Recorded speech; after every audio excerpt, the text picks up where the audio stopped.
Good morning po. Latest update mga bayan rito sa Star 4 sa may San Pablo Interchange, Package B. At mula rito mga bayan, atin rin pong i-update yung pasok sa Package A sa may Barangay San Vicente, Santo Tomas City, Batangas. Okay, samahan niyo po si Purka Studio mga bayan. So, yung baba natin, ayan na po yung San Pablo Interchange. No? So, yan po yung circle na yan mga bayan. So ito naman po, ipakita natin, ito po yung Barangay San Vicente. Ito siya. Yan. Yan po ay sakop sa Package A. Na kung saan ngayon ay mahaba na rin po ang nalatagan ng concrete cement mga kababayan.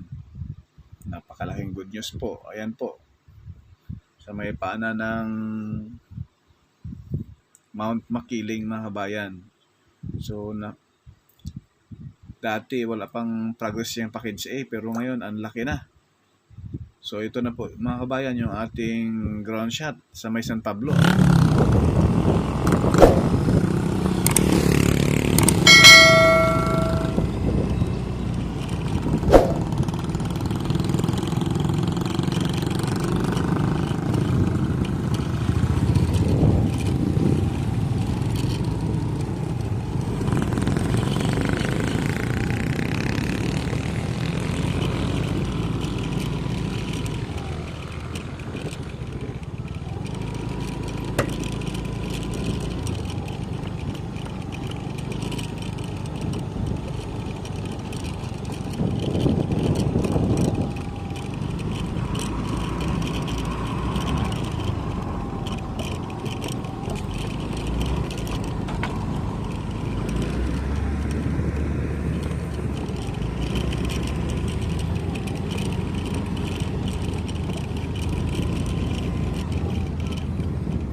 Ganda tingnan oh.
mga bayan na kung saan magkakaroon rito ng kagaya doon sa mismong San Pablo Interchange na mayroong barangay road na kung saan flyover dahil dito sa ilalim ang alignment ng SLEX TR4, no?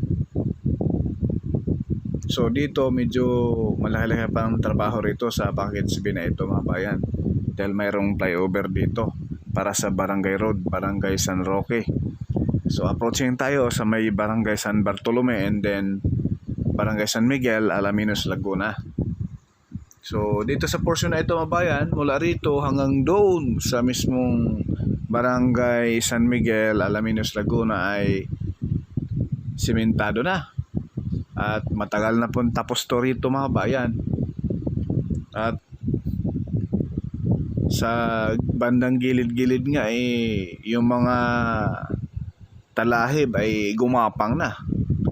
Kinain na yung tig-isang lane both side.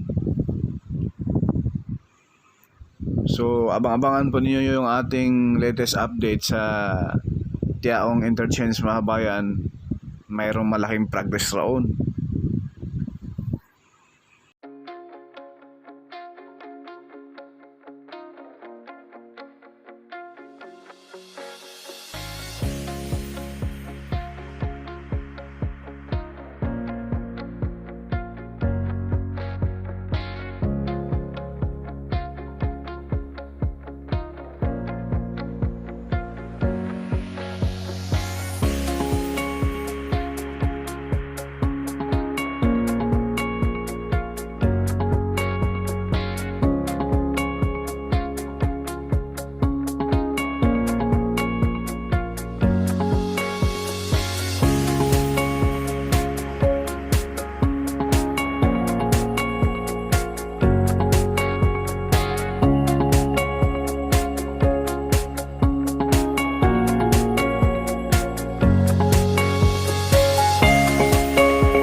So ito na yung progress rito sa Barangay San Vicente, Santo Tomas City, Batangas mga bayan.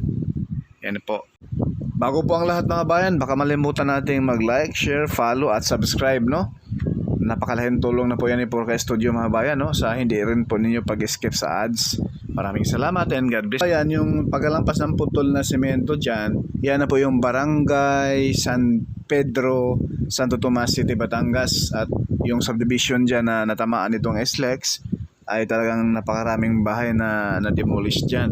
So pag dating doon sa unahan, yan na po yung Macban Interchange na kung saan mahaba na rin po ang nalatag na concrete cement rito mga bayan papunta rito.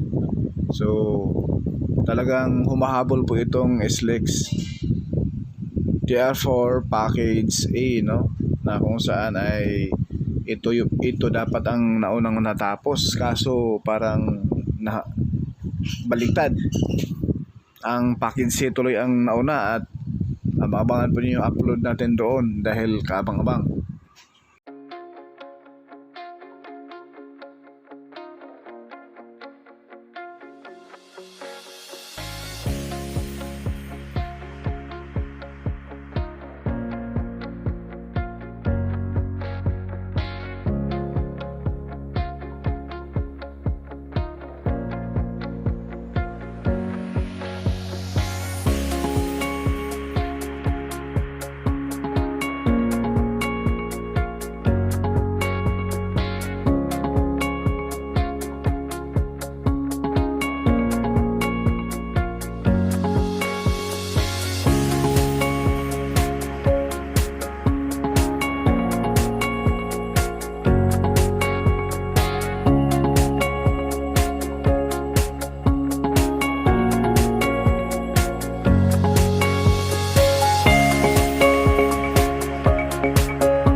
Hanggang dito lang muna mga bayan yung ating update dito sa SLEX TR4.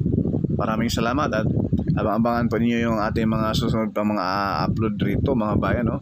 Porka Studio, hindi sikat pero nag-aabot ng balitang tapat. Maraming salamat.